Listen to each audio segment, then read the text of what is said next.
ఇక ఏపీలో 16 మంది ఐపీఎస్లు బదిలీ అయ్యారు. ఇందులో సిఐడి ఐజీ వినీత్ బ్రిజ్లాల్, పిఎండ్ఎల్ ఐజీగా రవిప్రకాష్, ఇంటెలిజెన్స్ ఐజీగా రామకృష్ణ, ఇంటెలిజెన్స్ ఎస్పీగా ఫకీరప్ప, డీజీపీ ఆఫీస్ అడ్మిన్గా అమ్మిరెడ్డి, లా అండ్ ఆర్డర్ ఏఐజీగా సిద్ధార్థ్ కౌశల్, రోడ్ సేఫ్టీ డీఐజీగా Vijaya Rao, Visakha law and order డీసీపీగా ప్రశాంతి, విజయవాడ క్రైమ్స్ డీసీపీగా తిరుమల్, అనకాపల్లి ఎస్పీగా తుహిన్ సిన్హా, కాకినాడలోని 3rd బెటాలియన్ కమాండెంట్గా Deepika, Ongole police training college ప్రిన్సిపల్గా రాధిక, ఐఎస్డబ్ల్యూ ఎస్పీగా ఆరిఫ్ హఫీజ్, రాజమండ్రి పీటీఓగా ఎస్పీగా సుబ్బారెడ్డి నియమితులయ్యారు.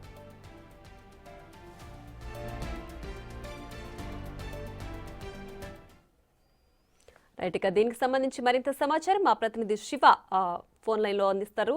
శివ, చెప్పండి, ఏపీలో 16 మంది ఐపీఎస్లు బదిలీ అయినట్లుగా తెలుస్తోంది కదా, దీనికి సంబంధించి డీటెయిల్స్ ఏంటి?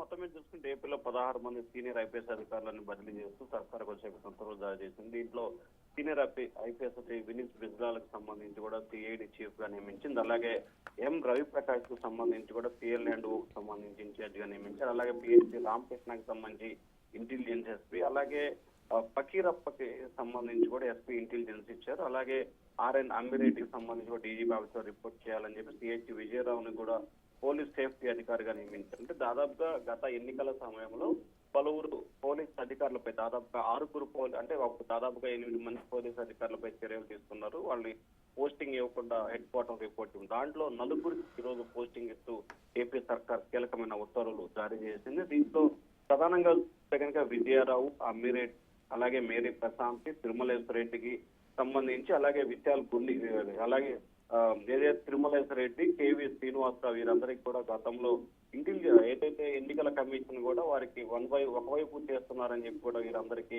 హెడ్ క్వార్టర్ లో రిపోర్ట్ చేయమని చెప్పి కూడా ఆదేశాలు జారీ చేసింది. వీటితో సిద్ధార్థ కౌశల్ కూడా ఉన్నారు. వారందరికీ కూడా పోస్టింగ్ ఇస్తూ ప్రభుత్వం వచ్చే ఉత్తర్వులు జారీ చేసింది. Priya. Right Shiva, thanks for the updates.